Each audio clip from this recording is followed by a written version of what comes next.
Good morning dear students of 5th class. This is Preeti, your science teacher. So बेटा हम अपना lesson complete कर रहे थे नेचुरल क्लेमिटीज़। आपकी बुक का लास्ट चैप्टर है ये। इस चैप्टर में अब तक हमने फ्लड, नेचुरल क्लेमिटीज़ की definition plus flood, drought, earthquake, ये चीज़ें हम कर चुके हैं। Now what we have to do is tsunami. So what is tsunami beta? Tsunami is a type of or is a form of cyclone. Okay, cyclone की form बोल सकते हैं, एग्जैक्ट साइक्लोन नहीं होता है। साइक्लोन में और सुनामी में थोड़ा सा डिफरेंस होता है बेटा, but still we can measure it as a cyclone. So tsunami क्या होता है बेटा? इसकी डेफिनेशन हम देखते हैं। And under sea earthquake cause the sea waves very high which are very destructive at coastal areas। हमने अर्थक्वेक के बारे में पढ़ा है कि धरती कांप जाती है पूरी जब भी अर्थक्वेक अक्कर होता है। कोई भी प्लेट्स नीचे से खिसकती है तो अर्थक्वेक अक्कर होता है, राइट। लेकिन अगर वही अर्थक्वेक पानी के नीचे आए तो, यानी कि समुद्र में या खाड़ी में या महासागर में आए तो क्या होगा? तब सुनामी जैसी हालात पैदा होते हैं बेटा। जब भी समुद्र के अंदर तूफान नहीं कहेंगे हम, अर्थक्वेक, जब भी समुद्र के नीचे अर्थक्वेक आता है तो वो पानी बहुत स्पीड से हिलता है, और वो क्योंकि वो पानी का लेवल बहुत ज़्यादा होता है, पानी बहुत ही ज़्यादा अमाउंट में प्रेजेंट होता है, तो इस वजह से वो धीरे धीरे बहुत विकराल रूप ले लेता है। और जैसे ही वो समुद्र का पानी किनारों पर पहुंचता है उस टाइम लगभग वो 15 से 20 फुट की ऊंचाई तक ऊंची ऊंची लहरें उठ रही होती हैं, और उन लहरों के रास्ते में जो भी आता है वो उन सब को ब्रेक डाउन करते हुए चलती हैं। ठीक है, इसका एग्जाम्पल अगर आपने देखा हो, आपने ऐसी कोई वीडियो देखी हो कि इंडिया में भी 2003 में सुनामी अक्कर हुई थी। सुनामी हुई थी इंडिया में 2003 के लगभग बेटा। इतनी ऊंची हाई वेव्स थी वो कि अगर 5 मंजिला बिल्डिंग भी थी तो वहाँ तक भी उन लहरों का पानी जा रहा था, इतनी हाई वेव्स थी वो। और उसकी वजह से इंडिया में लगभग बेटा 3 to 4 lakhs पीपल्स की डेथ हुई थी, 3 से 4 लाख लोगों की डेथ हुई थी उस टाइम। और डिस्ट्रक्ट, अगर हम नुकसान की बात करें तो वो तो अंदाज़ा लगाना बहुत मुश्किल था।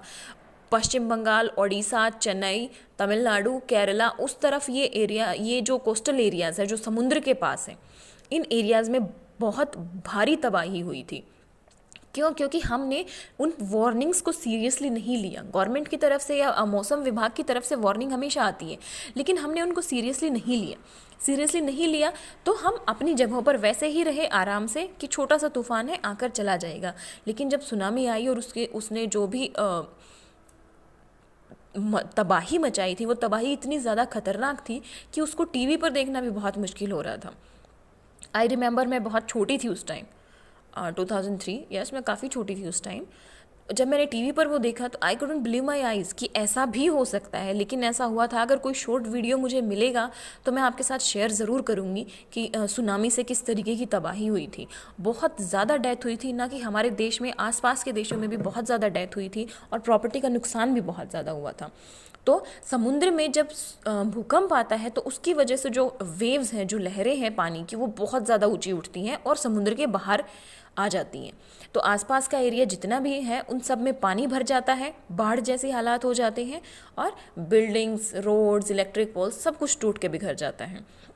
ये तो था बेटा इसकी डेफिनेशन। अच्छा, इस डेफिनेशन में कुछ वर्ड्स हैं जो मैं अभी आपको बता रही हूँ। अंडर सी का मतलब समुद्र के अंदर, और जो एक नेक्स्ट वर्ड है जो यहाँ पर बार बार रिवाइव होगा, that is coastal areas.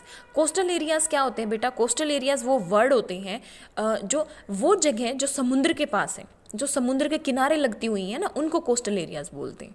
Okay, now अब हम इसको देख लेते हैं कि इसके साइड इफ़ेक्ट्स क्या होते हैं प्लस इसके प्रिवेंटिव मेजर्स क्या होते हैं। तो side effects of tsunami are huge destruction of properties and life. जो भी हमारी प्रॉपर्टी है, चाहे वो बिल्डिंग है, घर है, रोड है, या हमारा पर्सनल कोई चीज़ है, या हमारी जान है, उनका बहुत ही ज़्यादा नुकसान हो जाता है।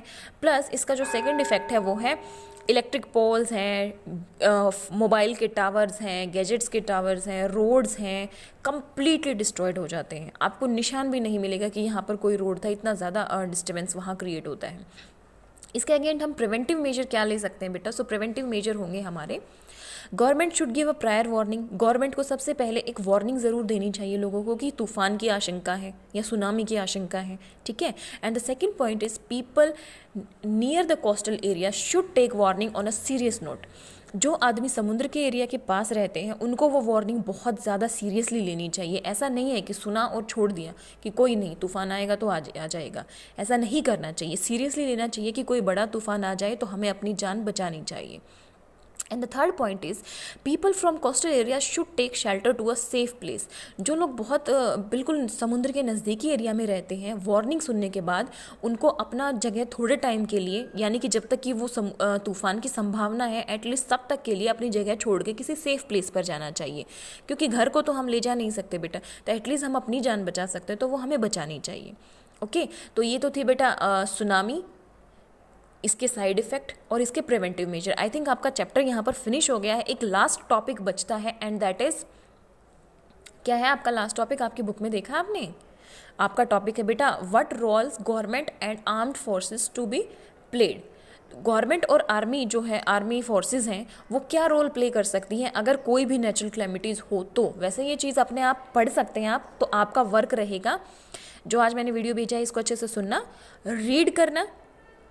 आपका जो लेसन बाकी का जो पेंडिंग है बेटा उसको आपको रीड करना है बहुत ज़्यादा अच्छे से, और उसके साथ में क्वेश्चन आंसर सेंड कर रही हूँ, आपको वो क्वेश्चन आंसर लिखने हैं। ओके बेटा, कल हम एक बार इस चैप्टर का रिवीजन करेंगे और हो सके तो नेचुरल क्लैमिटीज़ का एक छोटा सा वीडियो मैं आपके लिए ज़रूर लेकर आऊँगी। Okay, take care of your self students.